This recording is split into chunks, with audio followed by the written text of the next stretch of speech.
Trading Tamil நண்பர்கள் அனைவருக்கும் வணக்கம்.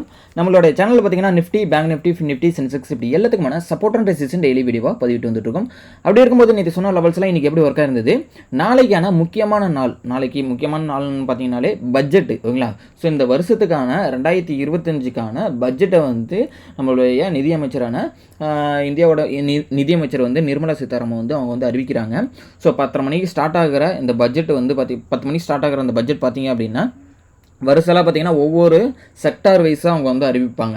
அப்படி இருக்கும்போது எந்தெந்த செக்டாருக்கு எப்படி அனௌன்ஸ் பண்ணுறாங்க அதை பொறுத்து வந்து மார்க்கெட் வந்து மூவ்மெண்ட் நடக்கும். நான் இன்றைக்கி சொல்லக்கூடிய சப்போர்ட் அண்ட் ரெசிஸ்டண்ட்டாக இருக்கட்டும், அதெல்லாம் வந்து எல்லா இண்டெக்ஸுமே பொறுத்தளவுக்கு நாளைக்கு வந்து பார்த்தீங்க அப்படின்னா கண்டிப்பாக ஒர்க் ஆகாது அப்படின்றத நான் வந்து தெளிவாக 2 நாளைக்கு முன்னாடிலேருந்து சொல்லிட்டு தான் இருக்கேன். ஏன்னா ஒரு பட்ஜெட்டு அப்படின்னதை பொறுத்தளவுக்கு டெக்னிக்கல் வைஸ் மூவ்மெண்ட் நடக்காது, ஃபண்டமெண்டலாக தான் மார்க்கெட் மூவ்மெண்ட் நடக்கும் ஓகேங்களா. ஸோ அது வந்து திடீர்னு ஒரு அறிவிப்பு வருது. இப்போ இன்கேஸ் வந்து பார்த்தீங்க அப்படின்னா எக்ஸாம்பிள் ஒரு ரயில்வேக்காக ஒரு நிதி ஒதுக்குறாங்க அப்படின்னா ரயில்வே ஸ்டாக்ஸ் வந்து என்ன ஆகும்னா நல்லா பீக்கில் போகும் திடீர்னு ஓகேங்களா. எக்ஸாம்பிள் நல்லா இருக்கட்டும், ரயில்டெல், ஐஆர்சிடிசி இப்படி வந்து பார்த்தீங்க அப்படின்னா எல்லா ஸ்டாக்குமே வந்து நல்லா வந்து மூவ்மெண்ட் நடக்கும். அப்படி இருக்கும்போது அது வந்து நிஃப்டி 50ல் வந்து அந்த ஸ்டாக்ஸ் இருக்குது அப்படின்ற பட்சத்துக்கு மார்க்கெட்டில் அந்த நிஃப்டியோட இண்டெக்ஸுமே வந்து என்ன ஆகும்னா இம்பாக்ட் ஆகும். அதனுடைய வால்டிலிட்டியும் ஹெவியாக இருக்கும் ஓகேங்களா. ஸோ அப்போ திடீர்னு நிஃப்டியில் வந்து இருக்கக்கூடிய ஒரு ரிலையன்ஸ் செக்டருக்கு வந்து ஒரு நெகட்டிவ் நியூஸாக இருக்குது, அதில் எந்த ஒரு அனௌன்ஸ்மெண்ட்டும் பண்ணல அப்படின்ற பட்சத்துக்கு பார்த்தீங்க அப்படின்னா திடீர்னு மார்க்கெட்டோட மூவ்மெண்ட் பார்த்தீங்கன்னா டவுன் சைடு போகும். அதனால் ஹெவியாக இருக்கும் வால்டிலிட்டின்றது ஓகேங்களா. ஸோ மார்க்கெட் ஒரு 10 மணி வரலையும் அமைதியாக இருக்கும். ஸோ அந்த நேரம் வந்து எல்லாருமே நாளைக்கு மட்டும் இந்த மார்க்கெட்டை வாட்ச் மட்டும் பண்ணுங்கள். ஸ்டாக்ஸில் இன்வெஸ்ட் பண்ணுறவங்க வந்து பார்த்தீங்கன்னா எது ஸ்டாக்கை வந்து ஃபண்டமெண்டலாக அனாலிசிஸ் பண்ணி பார்த்துட்டு ஸோ அதுக்கு தகுந்த மாதிரி நீங்கள் வந்து இன்வெஸ்ட்மெண்ட் பண்ணுங்கள். நிறைய ஹெவியாக இருக்கிற டிப்பில் போய் மாட்டிக்க வேணாம் ஓகேங்களா. ஸோ இதுதான் என்னோட அட்வைஸு. சரி ஓகே, நிஃப்டியோட லெவல்ஸ் எல்லாமே வந்து இப்போதைக்கு நேற்று சொன்ன லெவல்ஸ்லாம் இன்றைக்கி எப்படி ஒர்க் ஆகிருக்குன்றதை பார்த்துருவோம். இப்போ பார்த்தீங்க அப்படின்னா நிஃப்டியோட லெவல் கிட்டத்தட்ட நம்மளோட ரெசிஸ்டன்ட் ரேஞ்சில் போயிட்டு அட்டைன் ஆயிடுச்சு, கரெக்டாக செட்டில் ஆகிட்டு இப்போ 25,534ன்றது நான் ஆல்ரெடி சொல்லியிருந்தேன். அந்த ட்ரெண்ட் லைனை வந்து பிரேக் அவுட் பண்ணிச்சுன்னா ஃபர்தராக அப் ட்ரெண்ட் மூவ்மெண்ட் அப்படின்றத நம்ம வந்து ஆல்ரெடி சொல்லியிருந்தோம். இப்போ நான் 1 ஹவர் வந்து உங்களுக்கு ஜூம் அவுட் பண்ணி காமிச்சிருக்கேன். இப்போ இந்த ஜூம் அவுட் பண்ணி காமிச்சதில் உங்களுக்கு என்ன தெரியுதுன்றதை பாருங்கள். கிட்டத்தட்ட ஒரு ட்ரெண்ட் லைனை பிரேக் அவுட் பண்ணி இதை அழகாக ரீட்ரெஸ் பண்ணியிருக்காங்க. ரீட்ரெஸ் பண்ணிவிட்டு எகைன் வந்து நல்லா போயிட்டு இருக்கு. இப்போ நாளைக்கு பொறுத்தளவுக்கு பார்த்தீங்க அப்படின்னா 23,682ன்றது நம்மளோட கோல்டன் ரேஷியோ லெவல் ஓகேங்களா. ஸோ இந்த கோல்டன் ரேஷியோ லெவலுக்கு போகிறதுக்கான வாய்ப்புகள் இருக்குது. இன்கேஸ் 23,682க்கும் மேலே போகுது அப்படின்ற பட்சத்துக்கு பார்த்தீங்கன்னா 24,000ன்றதுக்கு அடுத்த ரெசிஸ்டன்ட் ஆகும். 24,224ன்றது ப்ரீவியஸ் ஸ்விங் ஹை. ஸோ அந்த இடத்துக்கு போகிறதுக்கான பாசிபிலிட்டிஸ் கூட இருக்குது. ஸோ அது வந்து டெக்னிக்கல் வைஸில் நம்ம இந்த சப்போர்ட் அண்ட் ரெசிஸ்டன்ஸ். ஸோ ஃபண்டமெண்டலாக நாளைக்கு என்ன நடக்குதுன்றதை வெயிட் பண்ணி மட்டும் பார்ப்போம். நாளைக்கு ட்ரேடாக கொஞ்சம் அவாய்ட் பண்ணிப்போம். ஸோ அதே மாதிரி பார்த்தீங்க அப்படின்னா 23,350க்கு கீழே வருதுன்ற பட்சத்துக்கு பார்த்தீங்கன்னா 23,100ன்றது இமீடியட் சப்போர்ட் ஆகும். 22,800ன்றதுக்கு அடுத்த சப்போர்ட்டாகவும் இருக்கிறதுக்கான வாய்ப்புகள் இருக்குது. இதை பொறுத்து இது வந்து நிஃப்டிக்கான இண்டெக்ஸ் ஓகேங்களா. ஸோ நெக்ஸ்ட் பார்த்தீங்கன்னா பேங்க் நிஃப்டி பார்த்துறோம். ஸோ பேங்க் நிஃப்டி வந்து நான் வந்து ஒரு ட்ரெண்ட் லைன் வந்து நேற்றே போட்டு காமிச்சிருந்தேன். கிட்டத்தட்ட அந்த ட்ரெண்ட் லைனை இன்றைக்கி பிரேக் அவுட் பண்ணாங்க. பிரேக் அவுட் பண்ணிட்டு அடுத்து 1 ஹவர் பார்த்தீங்க அப்படின்னா ரீட்ரேஸ்மெண்ட் மாதிரி போனாங்க.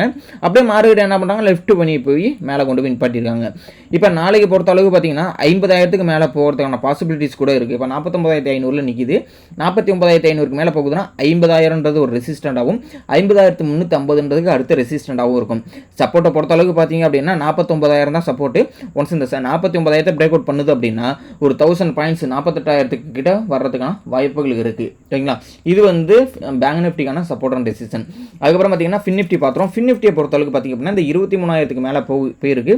ஸோ இந்த 23,000க்கு மேலே போகிற பட்சம் 23,000 நாளைக்கு மேஜராக இருக்கக்கூடிய சப்போர்ட் ஓகேங்களா. இந்த 23,000க்கு கீழே வருது அப்படின்னா 22,700ன்றதுக்கு அடுத்த சப்போர்ட்.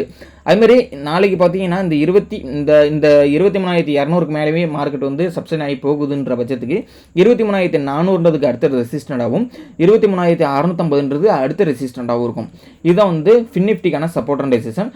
அடுத்தது பார்த்தீங்கன்னா மிட் கேப் நிஃப்டி பார்த்துருவோம். மிட் கேப் நிஃப்டி பொறுத்தீங்கன்னா இன்றைக்கி பொறுத்தளவுக்கு கரெக்டாக வந்து சப்போர்ட் எடுத்துருக்காங்க. கிட்டத்தட்ட 11,753 சப்போர்ட் எடுத்துகிட்டு மார்க்கெட் வந்து லிஃப்ட் ஆகி போயிட்டுருக்கு. நாளைக்கு 12,000க்கு மேலே போகுதுன்ற பட்சத்துக்கு ஃபர்தராக வந்து ஒரு அப்சைட் மூவ்மெண்ட் நடக்கும். ஒரு 100 பாயிண்ட்ஸ் இமீடியட் ரெசிஸ்டன்ட் இருக்குது. 12,100ன்றது இமீடியட் ரெசிஸ்டண்டாகவும் 12,384க்கு அடுத்த ரெசிஸ்டண்டாகவும் இருக்குது. சப்போர்ட்டை பொறுத்தளவுக்கு இன்றைக்கி வந்து டேவோட லோ கிட்டத்தட்ட 11,750க்கு கீழே போணுச்சு அப்படின்னா அதுக்கு கீழே பார்த்தீங்கன்னா 11,560 அப்படின்றது ஒரு சப்போர்ட்டு. அதுக்கும் கீழே பார்த்தீங்கன்னா 11,300ன்றது அடுத்த சப்போர்ட்டு ஓகேங்களா. இதுதான் வந்து மிட் கேப் நிஃப்டிக்கான support and resistance. So final Sensex பார்த்துருவோம். இப்போ சென்செக்ஸ் நல்ல ஒரு அப்சைட் மூவ்மெண்ட் கிட்டத்தட்ட இன்னைக்கு ஒரு 740 பாயிண்ட் வந்து பாசிட்டிவ்ல முடிச்சிருக்காங்க. இப்போ நாளைக்கு பொறுத்தளவுக்கு பார்த்தீங்க அப்படின்னா இந்த 77,500க்கு மேலே இப்போ வந்து க்ளோஸ் பண்ணி கரெக்டாக 77,500ல் எக்ஸாக்டாக நிற்கிது. நாளைக்கு பொறுத்தளவுக்கு பார்த்தீங்க அப்படின்னா அந்த 77,500க்கு மேலே போகுதுன்னா 77,871ன்றது இமீடியட் ரெசிஸ்டன்ட் ஆகும். நான் வந்து இதை ஜூம் அவுட் பண்ணி காமிக்கிறேன். எப்படி நிஃப்டியில் வந்து ட்ரெண்ட் லைன் பிரேக் அவுட் பண்ணாங்களோ அதே மாதிரி இந்த 77,871க்கு மேலே போகுது அப்படின்ற பட்சத்துக்கு 79,600ன்றது தான் அதுக்கு அடுத்த ரெசிஸ்டண்டாக இருக்குது. ஸோ அதுக்கு மேலே போகுதுன்னா 80,000 தான் நம்மளுக்கு வந்து அடுத்த ரெசிஸ்டன்ட் சென்செக்ஸை பொறுத்தளவுக்கு. சப்போர்ட்டு அப்படின்னு பார்த்தீங்கன்னா 76,400ன்றது சப்போர்ட் ரேஞ்சு. இதுக்கும் கீழே வருதுன்னா 75,600ன்றது சப்போர்ட்டு. அதுக்கும் கீழே வருது அப்படின்னா 75,200. இதுதான் வந்து நிஃப்டி சென்செக்ஸ்க்கான சப்போர்ட் அண்ட் ரெசிஸ்டன்ஸ். ஸோ இந்த லெவல்ஸ் எல்லாமே வந்து ஜஸ்ட் ரெஃபரன்ஸ்க்காக வச்சிங்க. நீங்கள் ஃபர்தராக வந்து நீங்கள் ட்ரேட் பண்ணுறதுக்கு முன்னாடி உங்களோட ஃபினான்ஷியல் அட்வைசர் மற்றும் ஓன் அனாலிசிஸ் படிமே ட்ரேட் எடுங்க. நிறைய ஃபேக் சேனல்லாம் இருக்குது. ஸோ அதெல்லாம் ஜாயின் பண்ணோம்னா நம்மளோட அஃபீஷியல் டெலகிராமோட லிங்க் நான் டிஸ்கிரிப்ஷனில் தந்திருக்கேன்.